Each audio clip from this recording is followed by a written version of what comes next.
Assalamualaikum warahmatullahi wabarakatuh. Anak-anak ustazah semua sihat ke? Okey, hari ni kita nak buat ulang kaji semula pelajaran sirah yang bertajuk Kelahiran Kekasih Allah. Okey. Anak-anak boleh buka buku teks pada muka surat 114. Okey, mari kita baca dan fahami dulu apa dia biodata kekasih Allah. Okey. Nabi Muhammad SAW diberi nama Muhammad bin Abdullah. Okey, baginda dilahirkan pada Isnin 12 Rabiul Awal tahun Gajah. Tempat lahir di Mekah, bangsa Arab Quraisy. Okey, kenapa Nabi Muhammad ni berbangsa Quraisy? Okey, kalau anak-anak nak tahu, gelaran Quraisy ni diberikan kepada keluarga Nabi Muhammad SAW sebagai penghormatan dan kemuliaan.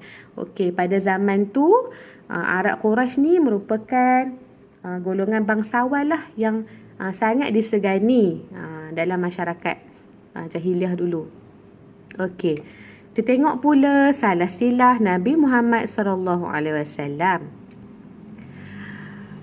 Datuk baginda Abdul Muttalib berkahwin dengan Fatimah, melahirkan Abdullah, iaitu bapa kepada Nabi Muhammad.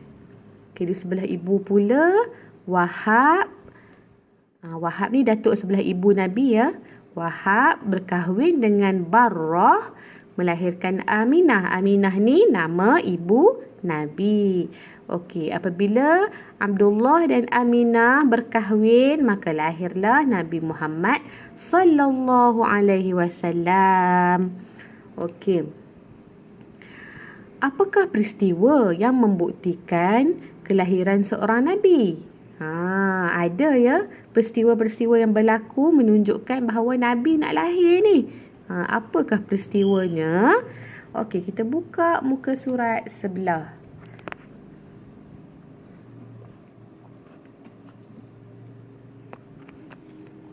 Muka surat 115 ya.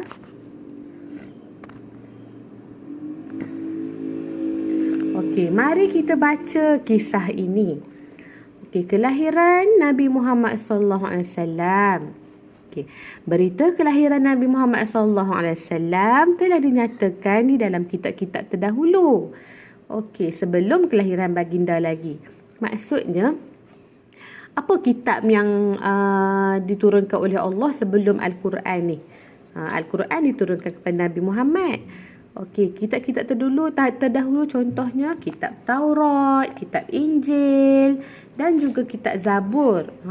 Dan kitab-kitab ni Allah dah cerita dah akan lahirnya seorang Nabi akhir zaman yang terakhir sekali kan. Nabi yang terakhir iaitu Nabi Muhammad SAW. Okey, jadi peristiwa kelahiran baginda ini amatlah ditunggu-tunggu. Okey. Pada malam sebelum Nabi Muhammad SAW dilahirkan, ibunya nama apa? Oh, pandai, Aminah. Okey, ibunya Aminah melihat cahaya yang amat terang menyinari seluruh istana di negara Syam.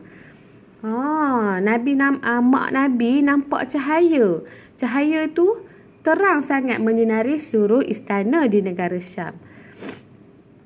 Seterusnya, Nabi Muhammad SAW dilahirkan daripada keturunan yang amat dihormati di Mekah. Okay, macam saya cakap tadi lah, keturunan Arab Quraisy kerana mereka merupakan golongan pemimpin dan bangsawan. Arab Quraisy ni ya, merupakan golongan pemimpin dan bangsawan.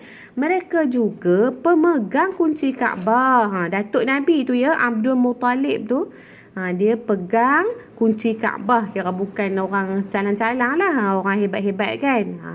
Dan sering memberikan makanan kepada tetamu yang mengunjungi Kaabah. Ni tugas Datuk Nabi lah, memberikan makanan kepada tetamu yang mengunjungi Kaabah. Ini di antara keistimewaan Nabi Muhammad ya, berbangsa Quraisy, kan. Dan banyak peristiwa yang berlaku sebelum kelahiran baginda. Okey. Seterusnya, sebelum kelahiran baginda, kita tengok balik apa yang berlaku muka surat 116 ya. Okey, Nabi Muhammad SAW merupakan anak yatim. Anak yatim ya Nabi Muhammad ni.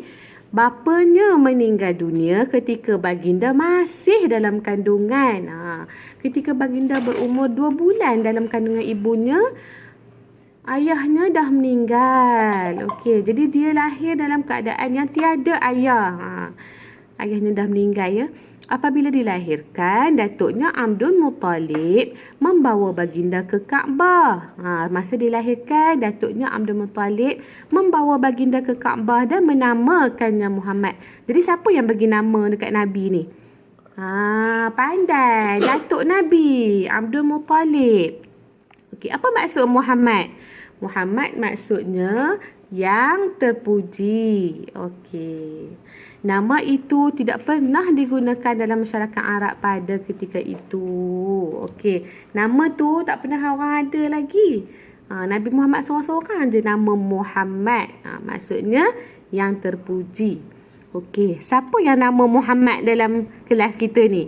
Ramai kan? Okey, jadi nama kita ni pun dinamakan Muhammad sempena dengan Nabi Muhammad, memperingati Nabi Muhammad. Itu sunnahnya ya. Okey, seterusnya peristiwa selepas kelahiran.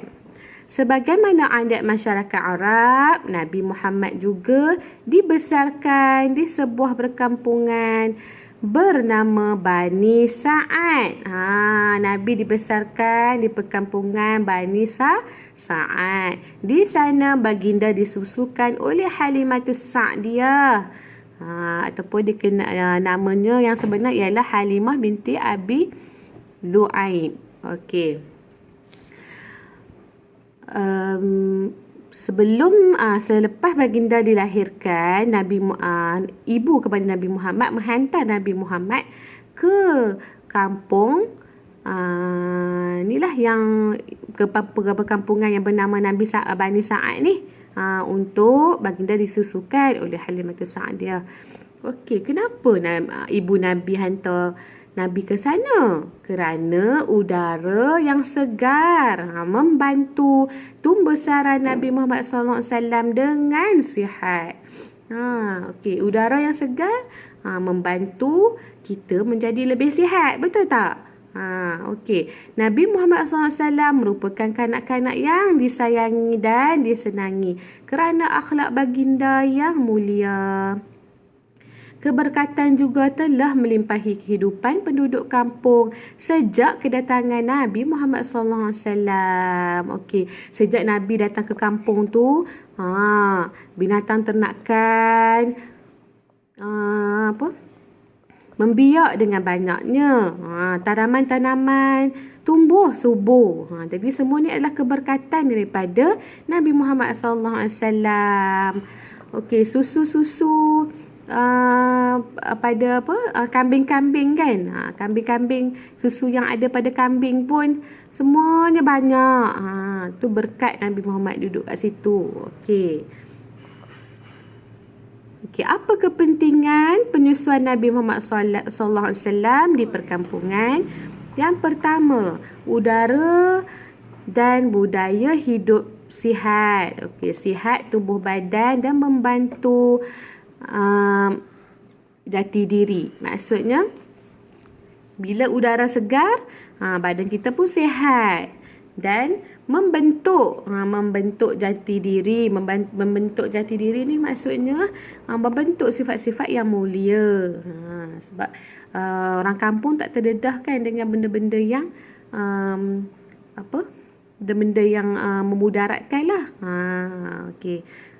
Seterusnya, suasana kampung. Okey, bila Nabi duduk dalam suasana kampung, Nabi lebih fasih berbahasa Arab. Okey, bahasa Arab kampung lain dengan bahasa Arab kat bandar. Jadi, bila duduk kat kampung, Nabi lebih fasih berbahasa Arab.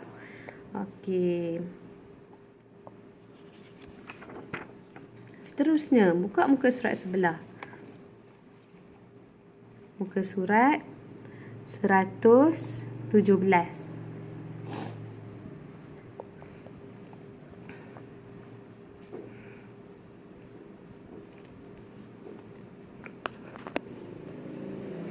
Okey, ni latihan je ya.